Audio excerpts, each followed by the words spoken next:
nonprofit organization that drives innovation among Georgia's technology community by inspiring our tech leaders and fostering inclusivity. Great ways to get involved in TAG are a lot of our societies. As I mentioned earlier, I'm part of the TAG Media and Entertainment Society, and we'd love to have you get more involved if you're interested. We really bring together a lot of the leaders within the industry and talk about the latest trends, from gaming to esports, to all the digital trends and things that are happening. So definitely would love to have you at one of our future events if you want to get involved in the group. So with media and entertainment being a big growing sector within Georgia, this is a very timely, I think, conversation to be had, especially with it being International Women's Month. So I'm joined by an incredibly impressive, I mean impressive with a capital I, group of women today. But first, I did want to do a special shout out to our sponsors for making all this happen. So thank you, Comcast Business, as well as to Warner Brothers Discovery. And best of all, our partners here at the Weather Company for hosting us for this fabulous event. They do an incredible job. In fact, I'm bringing the lighting with me everywhere that I go. But this is meant to be a truly interactive conversation with you all, so thank you for joining us virtually. If you have questions, we'd love for you to put them in the Q&A portion of the Zoom call. We're going to be looking at those throughout today's discussion, and we'll save all of that goodness for the end to give you an opportunity to ask questions of our panelists. So without further ado, I'd love to no, I'm not going to introduce. You all are going to introduce yourselves. Tell us a little bit about who you are, your role today, and your title, if you can. Okay. Erica, I'll start with you. Yeah. Hi, everyone. I'm Erica Banks. I'm a vice president for a platform services organization at Warner Brothers Discovery. So I manage about 70 folks focused on software engineering and operations for live streaming video, identity systems, e-commerce payments, etc., for all of our Warner Brothers Discovery brands. So I'm a geek turned manager turned executive. So I'm the nerd of the group. So yeah, I look forward to hearing about all of our stories here. And I think we've got some great questions lined up. So great to meet you all. Yolanda. Hello, I am Yolanda Rabun. I am Senior Counsel and IBM Executive, and notably Chief Legal Officer for the Weather Company, Watson Advertisement and Weather. And I am excited about just life and the ability to, in this media and this technology environment that we're in, to lead women and to show them the possibilities as opposed to the impossibilities. Great, wonderful. Hi, my name is Maryann Balbo, and I am the Group Vice President for Cox Media. So I oversee 10 markets and all of our advertising solutions, both cable as well as digital production and marketing services. But more importantly, I'm a people leader. I'm responsible for leading our teams, for growing our individuals, and for developing our culture and protecting our culture. Awesome. Let's dive into it. We're ready for some real talk here? Yes, are. let's do it. All right. So we talked about media and entertainment being one of the fastest growing sectors within Georgia, right? Well, the U.S. Bureau of Labor Statistics says that IT jobs are going to grow 13% by 2030. But here's the part to that. According to Gardner, only 31% of IT jobs are held by women. Seems like a big opportunity. So would love to hear from you all. Why should, women consider jobs in media entertainment? Erica? Yeah, so I'll share what's happening right now in my life. March Madness, amazing college basketball tournament. So we've got the big game day today to start the first set of 16 games. My team right now is on site and remote supporting live streaming video, right, for March Madness. That is the power of work media and tech. Every day is a fun day. It's like solving a puzzle every day. I still learn something new every day. And so despite the challenges that exist, which we'll get into as a woman leader, it is fun. It is amazing. It is challenging. And any hurdles you think you will encounter, there's a way through those, right? But there's a joy, just sitting in this weather studio. It's pretty cool, right? So we're here. So I think that is the joy of working in media and technology. It's a constantly changing world that is just, you learn, you grow, and you just move every day. And I love it. Yeah, I'd like to answer that. I Yeah. think it's important for women to consider a career in this space because we are different. We have a diversity of thought. We bring energy to the room, and energy in the sense that we think to ask questions. And I think that the curiosity that we bring to the table is what allows us to actually innovate. That allows us to look at something in a different manner. And I've noticed that through my own personal career that it's not that men don't do that. It's just that we do it in a manner that is inviting. And so you can jump in. We need you. Bring it on. Bring it on. Bring it on. Now, Erica, you mentioned a little bit about some of the challenges, right, within the industry. So, Maryann, can you talk a little bit about like how do you overcome those? How do you thrive in the industry? Yeah, and I think this isn't just unique to the technology industry. I think it's women in general that, you know, as we are growing in our industry and as we're continuing to adapt, it's really important that we have built a support system, whether that be family and friends, other women joining organizations like TAG, you know, really being able to surround ourselves with people who are going to help to encourage us, to steward our journeys, and to be there as a support and an advocate for us. I would also say that it's important that those connections continue and that we also model that behavior so that others who are coming in after us are also seeing that and are encouraged to keep it going. Very, very important. One action area that I've taken in my career is to have my own board of directors. And, you know, I have a president. She doesn't know it, but she's the president.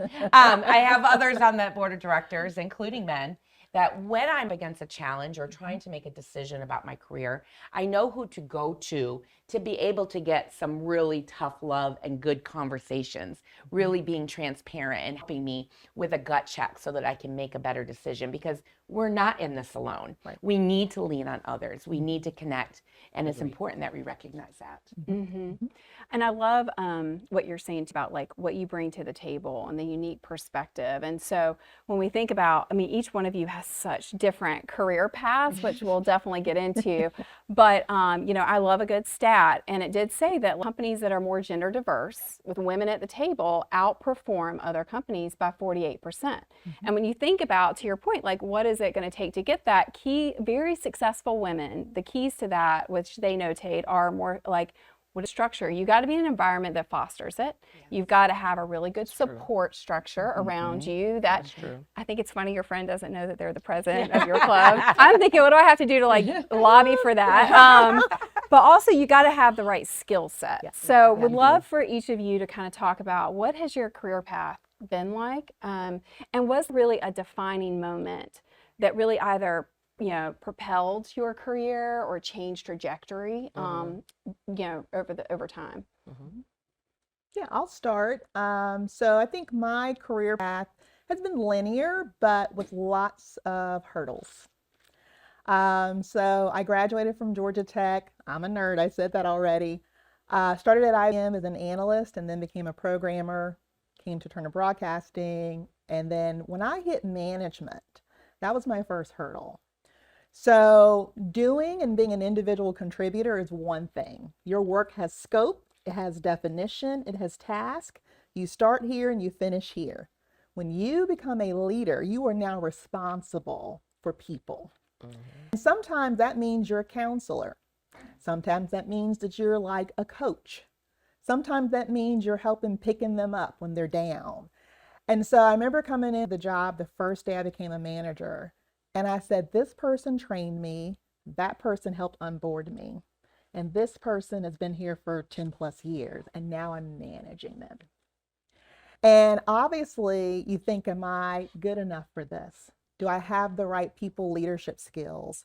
But the key thing is you do, because you are the manager. You have been designated the leader. And so it's not about fitting a mold to be a leader. There's no checklist for being a leader. It's about finding your strengths, what you know you're great at, and then also recognizing where you need to grow, but be a people leader based on who you are. That's the key thing. I think as women, sometimes we're like, oh, I got to act like a male leader. I got to come into a meeting assertive and loud voice and brash. And not to say that all men are like that, but that can be a profile that we're trying to fit. And really, it's funny, someone told me this. They said, you're coming in the room, you may be the only female and the only Black person coming in the room. We already are looking at you. So now we want to know, what do you have to say? And so my voice already has power, right, that I didn't think it had. So that's the key thing for me is like really getting in tune with yourself and who you are, and then how do you show up as a leader, knowing who you are, and the people around you supporting you to do that. Yeah, that's great. Really great advice, and I love your story. Talk about nerding out. When I walked in the room and I saw this board over here, I had to take a picture of it. Look, they're looking at me. I'm a former master control operator, so I used to be the person pushing all those buttons, and I totally nerded out. I started out in engineering in my career. I was the only woman in my department, and 2 different television stations, and it was challenging for sure. But I still stayed true to who I was and what my goals were, and I learned the technical business as well as I could, and I continued to grow and evolve. And I remember at one point, really pivotal for me, there was a role in programming that I was really interested in, and I had shared with the gentleman who I spent a lot of hours with in that control room that I was going to apply for that role, and their response was, nobody from here goes to the carpet. I said, I'm going to the carpet.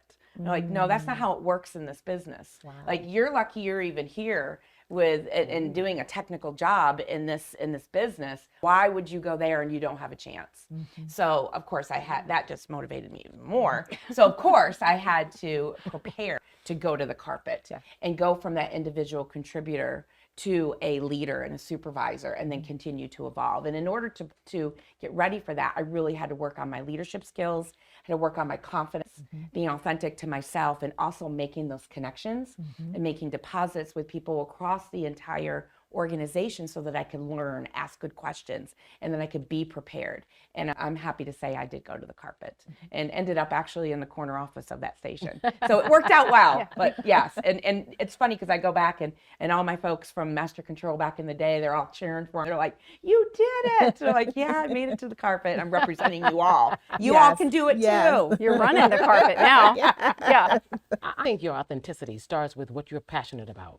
And so for me, as a technology lawyer, my journey began in middle school, right? I love math. And then I got to high school, I ended up taking a lot of AP classes and loved calculus. Got into college and dabbed a little bit in coding and statistics. And then when I went to law school, I took a lot of courses on intellectual property. And so when it was time to find my career, right? I love computers. I put what I love to, what I wanted to become, which was a lawyer, and then voila, right? So I started with IBM 28 years ago as a technology lawyer. Didn't know anything about source code and learned it. Went to the library and learned it because my client was a software developer, and I needed to be able to address his or hers issues that were brought to me. So I through supporting software developers, supporting engineers, and then eventually started working with microelectronics and understanding what that industry was about. Went into the research division and started working on cognitive computing and AI, and then quantum computing. And now, today, I'm working in the weather company with the data science and digital advertisement. And so the sky is the limit. I think I've said this often to people, you must be open to anything and attached to nothing, which means that you're always looking for the opportunity to grow, always looking for the opportunity to be a better version of yourself. And you do that, especially as a woman in this career, being inquisitive, right? Asking questions. So my career, I always tell people, I give this litany of who I am. And in the end, I tell you, I'm not done because I don't know what tomorrow is going to bring. Right. You keep that open mind, that growth mindset, and you can do and be anything you'd like to be. Amen. You and I would not have been in the same classes. So I'm just going to put that out there. And in fact, you say that on your LinkedIn profile. In fact, if y'all haven't, go check them out. You should go Google them all. Not done is on your profile. So watch out. Watch out. I love it. I am not done. You talked about what people perceive is like your ceiling, right? And you hear people say, well, you've tapped out, you've done all that you can do, you're not going to the carpet. Which, by the way, I'm going to start using that like another phrase. But like, honestly, Erica, I'm going to ask you this. Has anyone ever said like, hey, you've hit your ceiling, this is as far as you're going to go. And how did you break through that? Yep. So first 6 years of my career, I was a developer, analyst, and some team members thought, hey, she could lead our team. And, you know, the back channels in the office go. You hear what other people think about that. And I heard, nope, she's too young. That's what I heard. And I was like, wow, can I not get into leadership, right? Am I really too young? And I've learned to just look past that because that's a person's perception. Age should not matter about whether you're ready or not. It's your skills, it's what you bring to the table. Your gender should not matter, right? Any other things, religion, you know, sexual orientation, all these things should not matter. It's really who you are and what you bring to the table. And so even at that young age, I was like, I'm going to show him. I'm going to be a manager. And I ended up leaving the company and coming to Turner Broadcasting, which is now where I'm at, Warner Brothers Discovery, after mergers. And I became a manager very fast, a few years after that. And I said, I'm not too young, and I'm not too whatever you want to fill in the blank. Right? I'm managing. So that was my first ceiling, right? Because even though it was age, you're coming up with a reason why I'm not ready. How about who I am? Am I ready?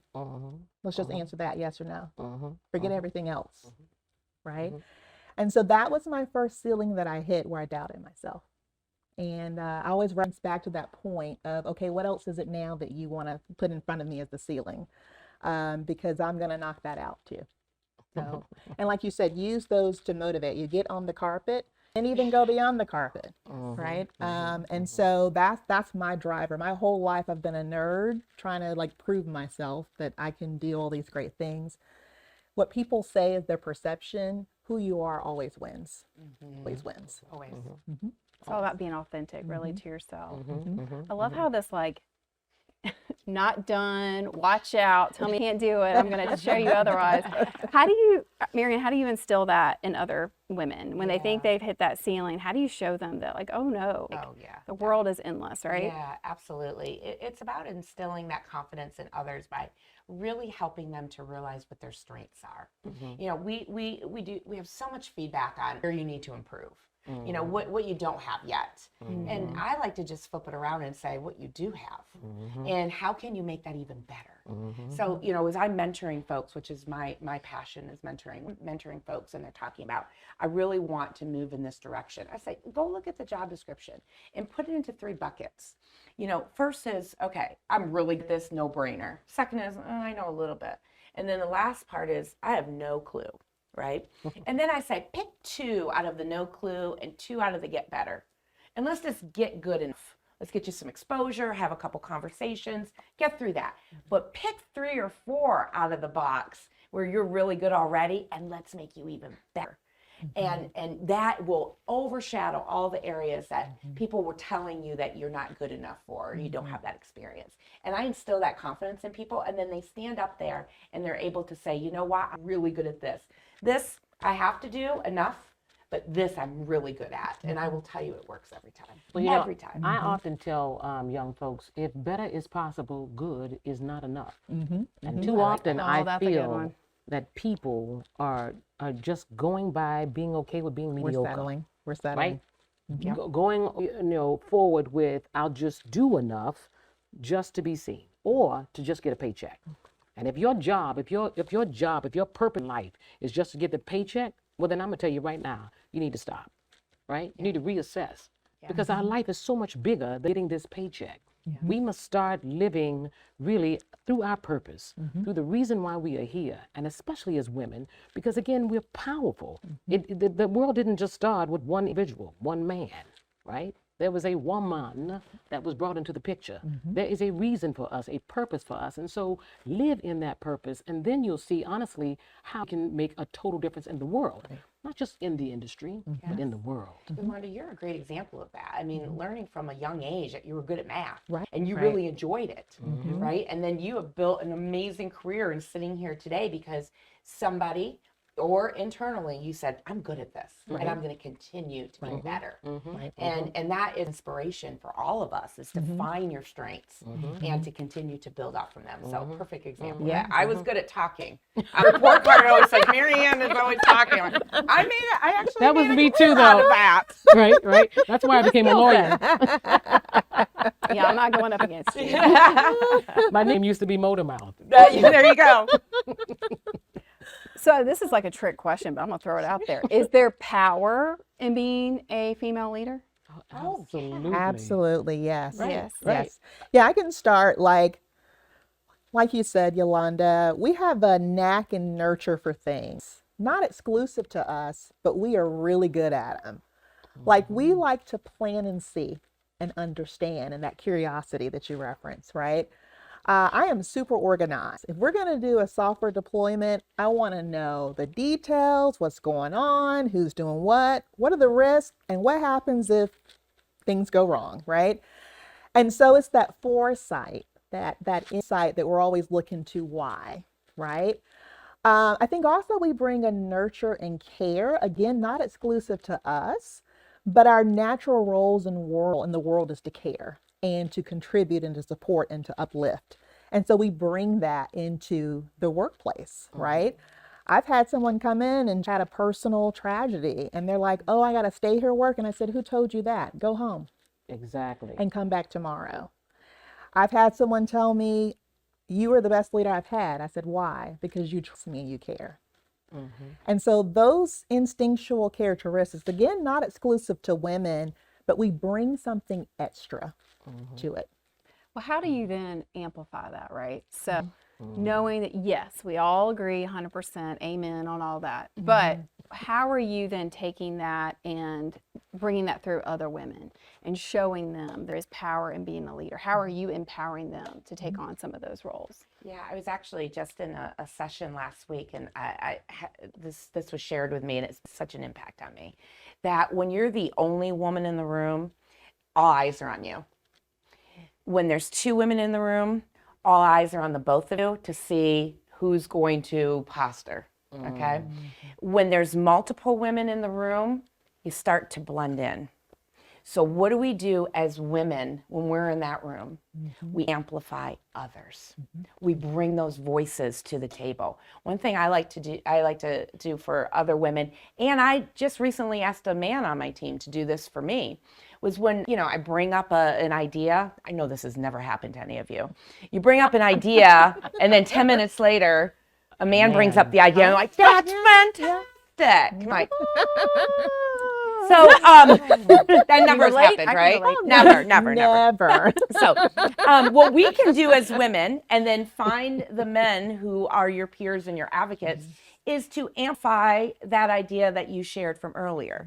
So for an example of this is, wow, that's great. That's very similar to what you brought up, right, Yolanda? Can you share a little bit more about what you're thinking? Right. Like if we can start to really support one another and not be fighting over that one seat at the table. Instead, bring up some more chairs and let's push over and let's all get up to the table. And having that diversity of opinions and knowing that we are a consumer and that we are at least half of the population, we need to have a voice in the seat at the table. And it helps us from a diversity standpoint to have that inclusion where our voices are heard. We're not just there, but we're actually heard. Yeah, and I think part of that amplification process is also a training. So that if we amplify, then we're teaching everyone else in the room modeling this is it. The important. behavior. Yep. Modeling And it. and that's why I think we have to think it in both of those viewpoints, because men and other people, whether they identify as a man or a woman, must actually do this together. In other words, it's not just a woman initiative, it's not a man's initiative, it is an everybody initiative. It is. How do we honestly be more respectful, be more kind to one another? Because this is just simply about respect. Right. If I say something, don't take credit for it when you know I said it, okay? And if I correct you and I say I said that, don't get mad, recognize, and then say I'll do better. Yeah. See, it's that process that doesn't happen enough. So I'm saying Yeah. that out loud because I want you to hear it. Yep. Right? It's not just us talking about our experiences and our stories. It's about you learning from what we're talking about and taking it and applying it in your life. Yeah. Is there someone within your career that has done an exceptional job doing that stands out to you? Wow, I'll stop up and tell you my GM, right, for the weather company. When I joined this team, first of all, I was excited to be able to support a woman in leadership. And I remember sitting in one of the first operational meetings and not judging, because I want to be very clear about what was happening for me. It was just actually observing how everyone responded to her and how she responded to the issues. And it was just respect. And it was also, she knew her stuff. And so to see a woman in this leadership role asking questions and pushing people to be better, and then knowing I'm a part of that organization, honestly, sitting in the room, we have an amazing number of women in our leadership roles. Wendy Frazier, as a matter of fact, Sherry Backstein is the one I'm speaking of. But also these amazing women are in this room making decisions. We're in a time and a space where we are no longer hidden, right? I actually joke and say we are visible. We used to be hidden figures. Now we are visible forces. But it has to be better than that, right? To the question you asked, we are now women leaders, right? We are identifying ourselves as women. And there's an old song that used to say, I am woman, hear me roar. We are roaring. And we just need to be louder. Yeah. Right? Yeah. Take control. Are there anybody stand out to you that just game changer? I mean, I think I'll use my mom as an example. She is an amazing woman, very educated. She went all the way up the ranks in the education field to principal, assistant superintendent. And this kind of mimics what you just said. Having a strong woman in your life who can be both confident and assertive, but still kind and warm. That was my mom. And I saw her. I mean, she could handle business and then flip. All right, we're going to go get ice cream, kids. Let's do it. Right? And I was like, who is this woman? And I mean, the world could be melting down. And she's like, I'm going to handle this. And then we're going to go get ice cream. And I was like, wow. I mean, even as a child, I was like, and then you go out in the world and you don't see that. Men or women necessarily wear. So that's been my thing. Things can melt down at work, and I'm going to take care of that as a woman leader. And then I got to go to the next thing, right? Because we're full people. And so my mom has been my biggest inspiration because I saw her at work her whole career doing it. Right. You know, growing up in the business, I was not surrounded by many women, honestly. I was surrounded by mostly men until I landed at Cox. And at Cox, we have men, strong women that are running our company and are sitting at the table. In fact, I was chatting with one recently, and she was sharing that when interns are coming in and they're chatting about, you know, her being a woman in this powerful position, they're like, what's it like? What was it like? And she's like, I really can't answer that question because I've always been around all women. We've always been in this role and we've had a seat at the table. And that just blows my mind. So, because, you know, my experience has not been that. So as I was growing up in the business, I would take pieces of different leaders and really formulate what I wanted to be and what worked for me. And then what I also realized is that when I did become a leader, that I needed to really not just think about what my needs were, but to really think about others and be other focused. So, you know, the old saying we grew up with was treat others the way you would want to be treated. And really it's treat others the way they want to be treated. And so I've taken all those experiences, good and bad, and really developed that style and try to really lead people based on what their needs are as an individual and not just be consistent. And I've seen a lot of success with that. Is that tough though? That has to be tough. It is tough. It takes time to make deposits, to connect with people, to really understand what their triggers are, what's important to them. But I'll tell you, once you make that commitment, oh, it pays off. It does. It pays See, you know, off. it's fun being a woman, right? I think that's what we do, right? We do it I mean, really that well. idea of looking at how other people are operating and what they need to also work with what we need, to then work with what the company needs. And so when you put a woman in leadership, we are actually multifaceted in how we Yes. think. Yeah. Yeah. It's not just, my husband, I love him, but you tell that's him, Now you're right? telling on him. But he knows that. And that's the value of our relationship. He knows that I'm this, right? He is this.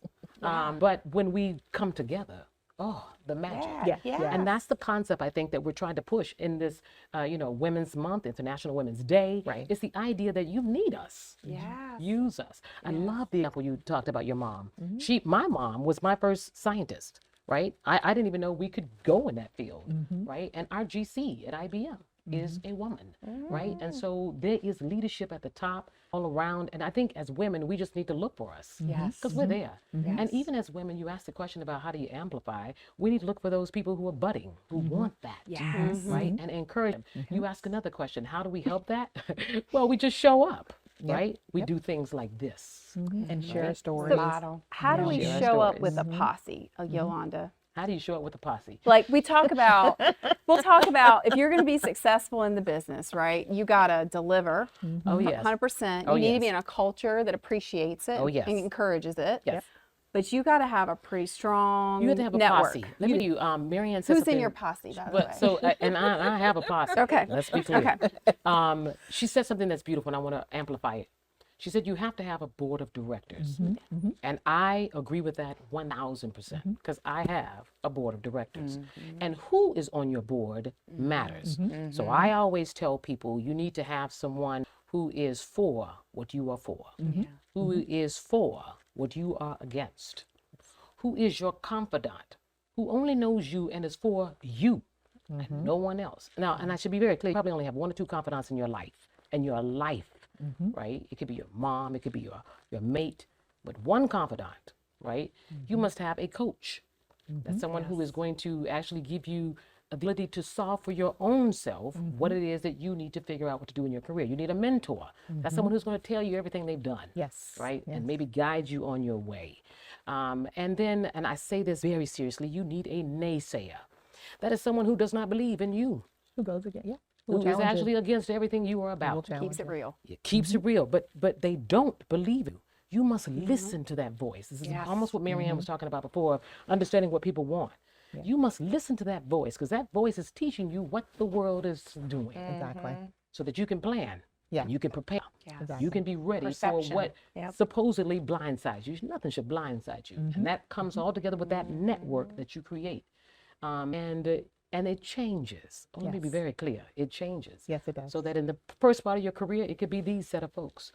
And in part of your career, you kick people off. Yeah. Some people may stay, Yeah. Word cleansing. Yeah.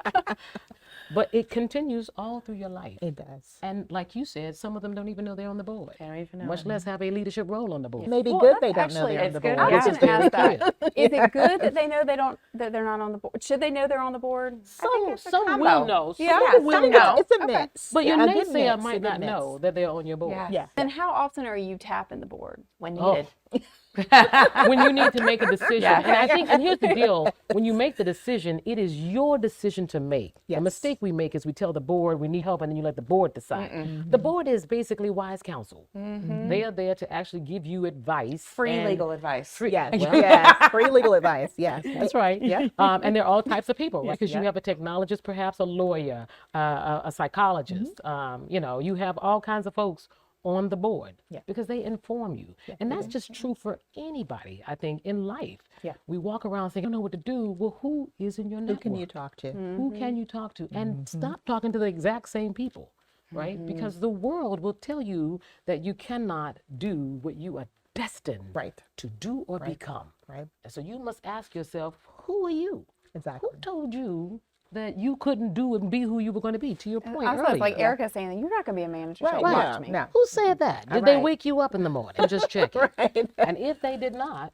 then they don't have to say. And then are they paying your bills? Are they? Not at all. Even so, but they don't have a right to say that. Exactly. a whole nother you'll be panel. surprised. No, but you Yeah. are a part. Yeah. I thank you for saying that because you are as important as we are Yeah. in what we Yeah. have to say. Yeah. And in the end, we have to start believing in ourselves. We do. That's right. And That's stop right. believing what the world tells us we can or cannot do. Yeah. And it's important too to see that it's not anything wrong with you. That is their perception. Yes, indeed. Those are their thoughts. That's right. and you can choose to hear it That's right. and do something about it. That's right. But don't let it break you. Right. And so A lot don't of times ignore it. we don't ignore ignore it. Hear it, Hear it. but don't let it break you. Correct. But understand that is their perception. Exactly. All right, so build on that. Let's talk about perception. Brand is important, right? And you have to own that. It's your story to tell. It's yours. But you have to build that. You kept talking about deposits. Tell me more. How do you build your brand to drive your career and be even more successful? Yeah, I think perception is reality. So to your points, I think it's really important that you have a 360 and you really get that feedback from others, because you want to understand your hallway reputation. You want to understand what people are saying when you're not in the room.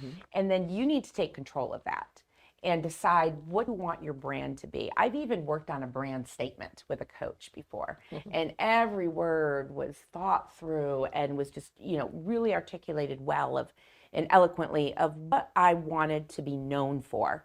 And it really started with my strengths and then where I wanted to go from a goal standpoint. And then as I was continuing in my career and taking on, stretch assignments, et cetera, I had to make sure that they were aligned with that brand. Right.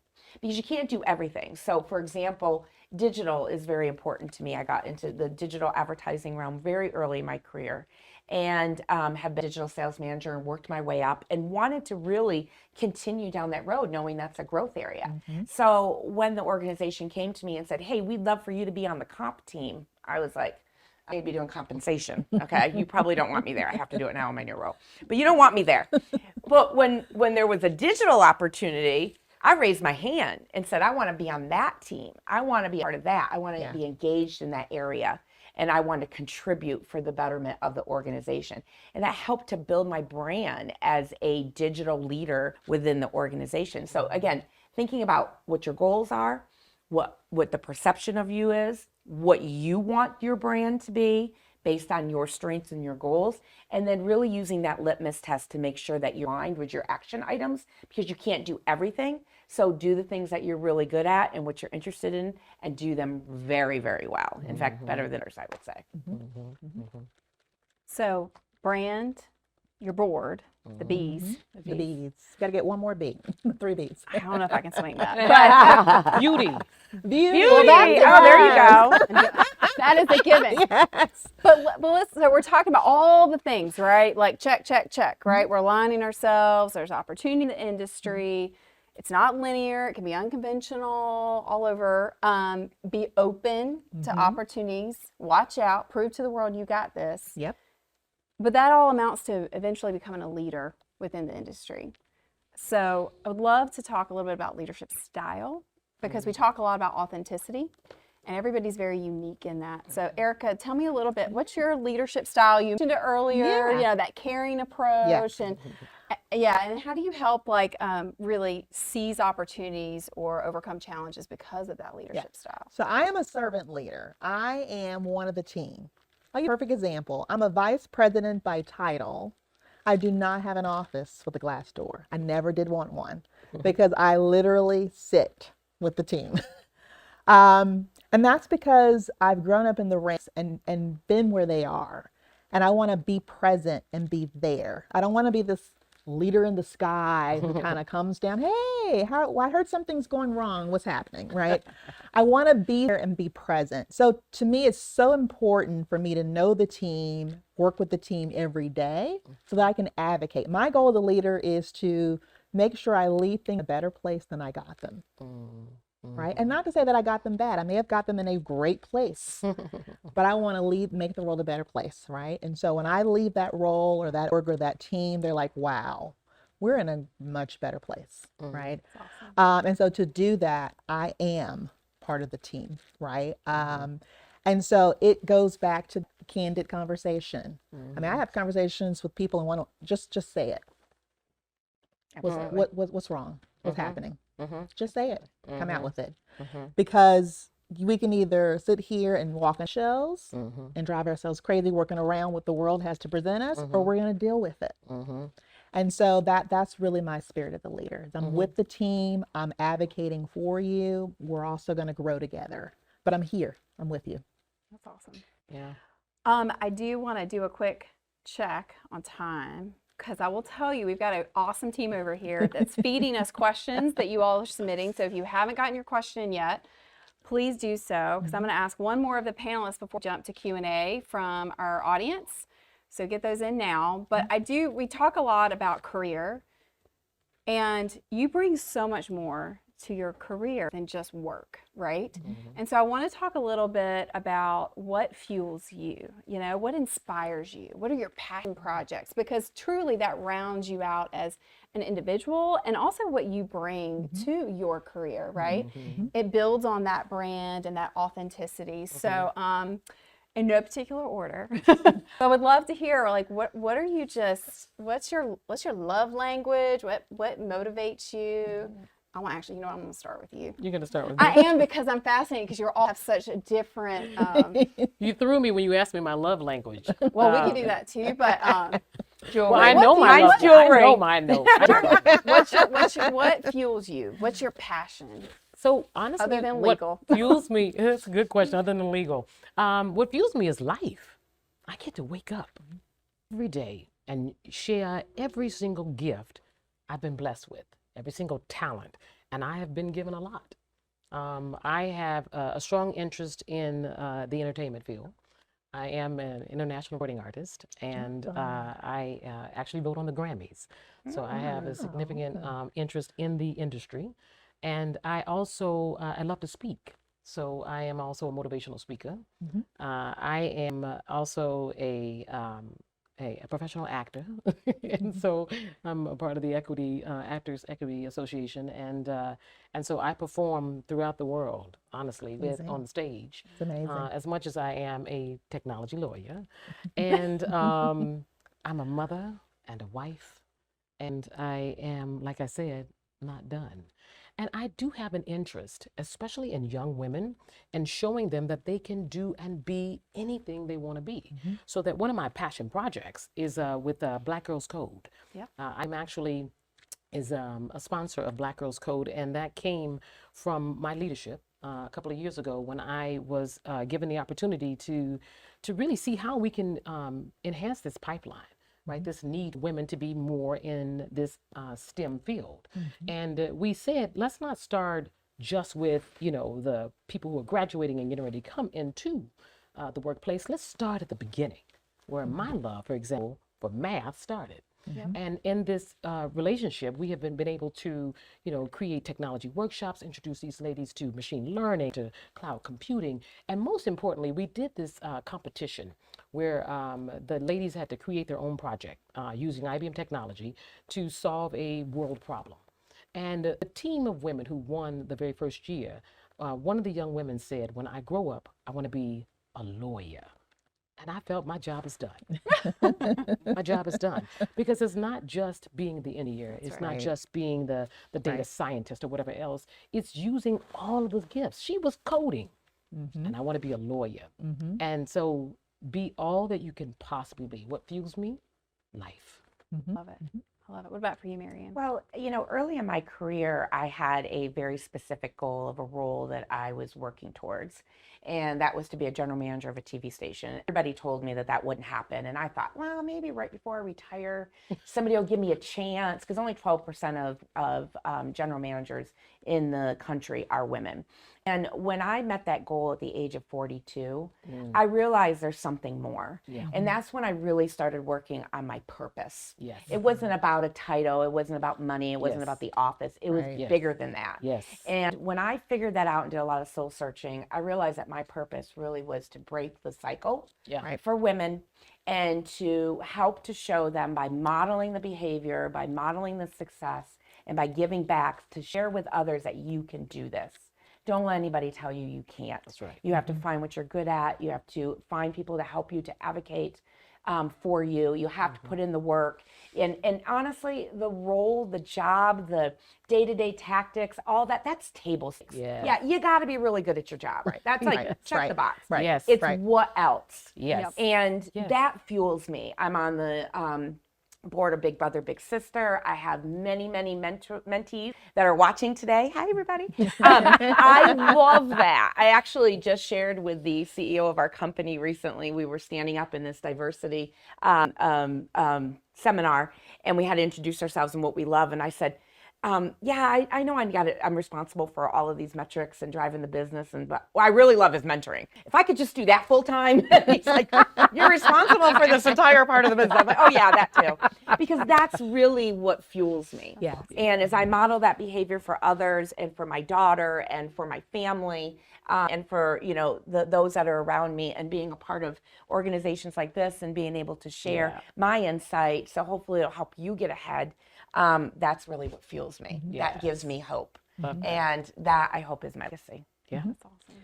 And I think for me, it's more of what you ladies have shared. It's about breaking the mold. Yeah. So I have other sides of me that are not corporate friendly. I'm a streetcar driver, race cars, exotics, you name it. But also it's just connecting with people. I have connected with people in different facets of life who they will talk through like how a receipt is calculated because they're a waiter. And I'm like, you can work in technology, right? And I've had people come over into our world because of that. And then the other part is leaving a legacy. I started my own scholarship fund at my alma mater, Georgia Tech, because school with the brightest of the brightest, everybody can't get all of their tuition fees, room and board paid. Hello. Still, right? And I went there almost 30 years ago. I started there. So just finding connection points to introduce people to tech, right? And then also just continue to break mold, continue to do things that people don't expect you would do. And I have a long list of them, and I think we all do. We think women, she looks like this, she's pretty, she fits in a box, and we don't have a box. That's We're right. always the edges and faces of the box are flapped over because we've already broken it. Exactly. I'm with you on that. So keep pushing forward. That's been my passion, right? And then I'm going to continue to do that for all of my days. All right, we've got a few minutes left. We've got quite a few questions, so we're gonna see how many we can knock out here. I know we're up for the challenge, right? Okay. All right, so the first one comes from Annie. Thank you, Annie, for getting your question in. How do you overcome imposter syndrome in your role as a female leader? Who wants to take it? Go for it. It's really what we've talked about today. So first, let's understand imposter syndrome. Imposter syndrome means you are where you don't think you should be. Yes. And then the fear of that consumes you. And so you're stuck on the fear, right? And you really need to focus back on the reality. You were put there for a reason. It may be scary. It may be, oh my God, am I going to make it? Right. But go back to the core tactics of why you're there. If it's listing out goals, who's going to be your board of directors, just get started to get past that fear. Just realize it's an emotion though. Right. It's not the reality, right? And ask yourself, who told you that you didn't belong? It's usually yourself. It's usually yourself. And if usually you told yourself. It's usually then yourself. go find your board of directors Yeah. and Exactly get some right. wise advice and counsel. And why you would tell your best friend that? Mhm. Why are you treating yourself that way? Yeah. Be your own best friend. Yeah. And provide that same support that you would tell a friend.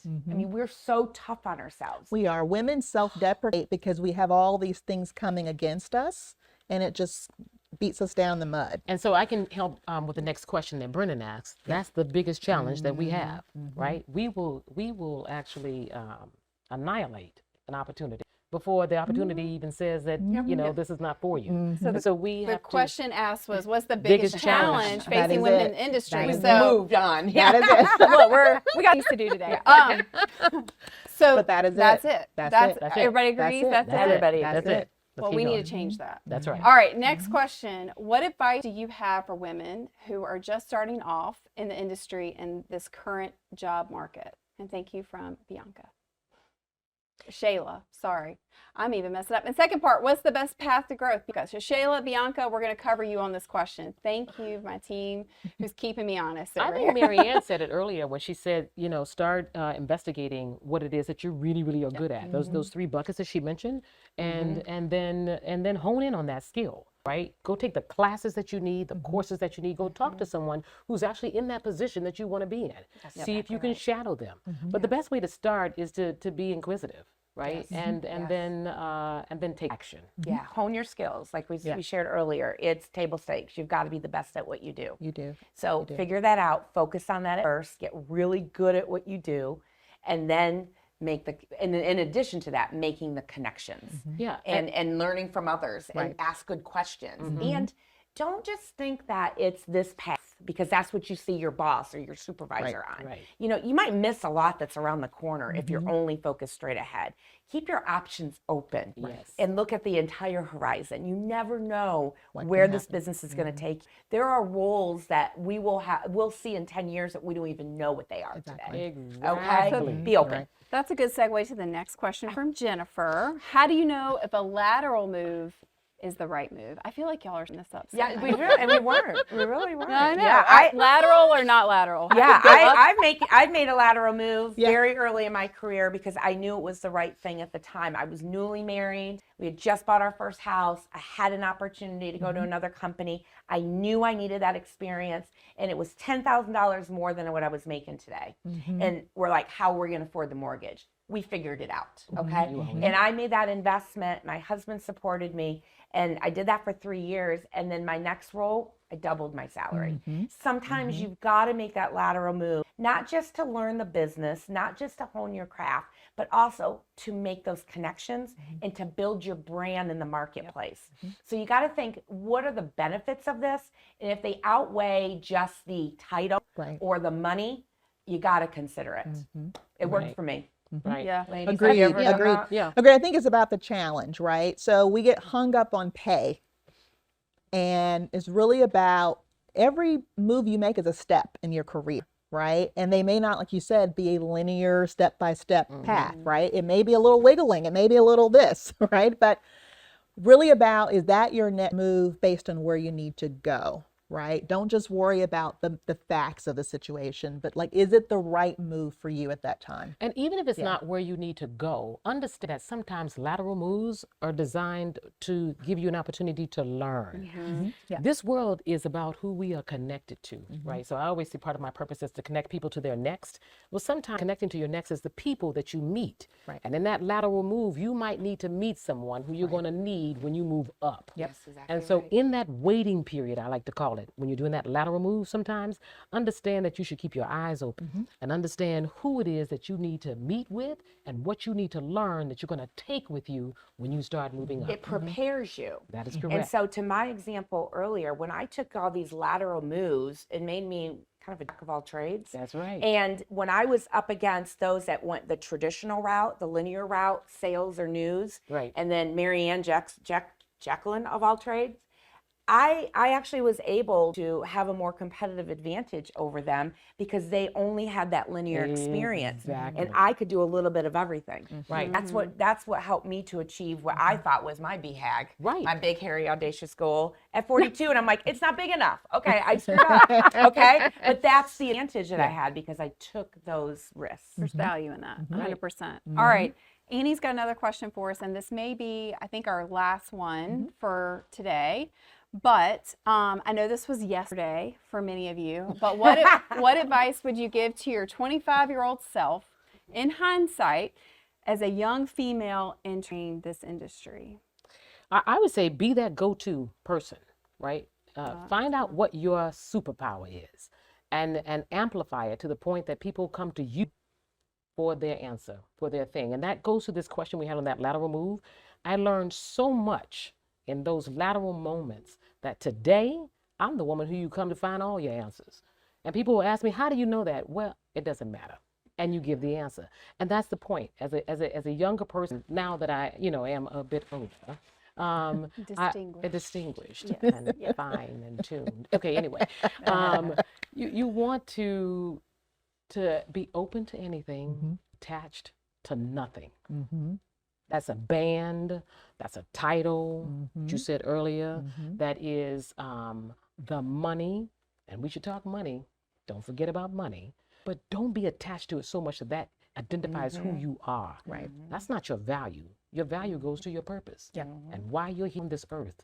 And what you can bring in the diversity of your thought and who you are. Yeah. What are you telling your 25-year-old self? I would say take one fear, and this is for everyone who's watching and listening in, one fear that scares you, and today decide what you're going to do about it. Don't live with it. Don't settle for it. When I was 25, I thought I need to prove myself to the world because I'm young and these people are experienced and I'm new to the game. I got to do all this work to prove myself, which I did have to do. But take your fear, if it's imposter syndrome, if it's, I don't know, make the lateral move, and today decide how you're going to address that fear. I think when we're new and experienced, we're scared to tackle those things. So we just, I hope by luck of draw, I get my next job, right? And really, you need to take command of your passion where you need to go. And know that you don't have to do it on your own. Yeah, Right, that's right. right. You're You're bored. that bored.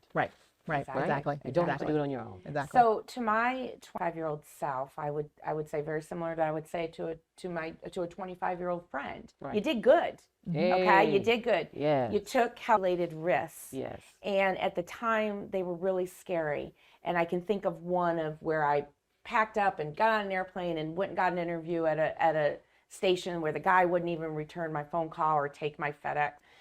Because we didn't have email back then or fax, and took that risk. And do you know that story of that risk I have probably told in my career at least 75 times, is that story of that risk that I took. Yeah.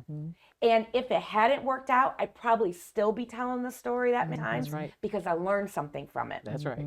But it did work out and I did learn also. So take calculated risks. Yes. What do you got to lose?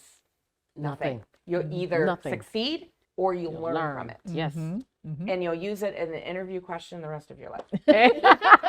You Well, they got say failure is your first attempt in learning. That's exactly So- right. you Yeah, got to get yeah. comfortable with the uncomfortable. You do. That's right. You do. You got to put You yourself out there and That's just right.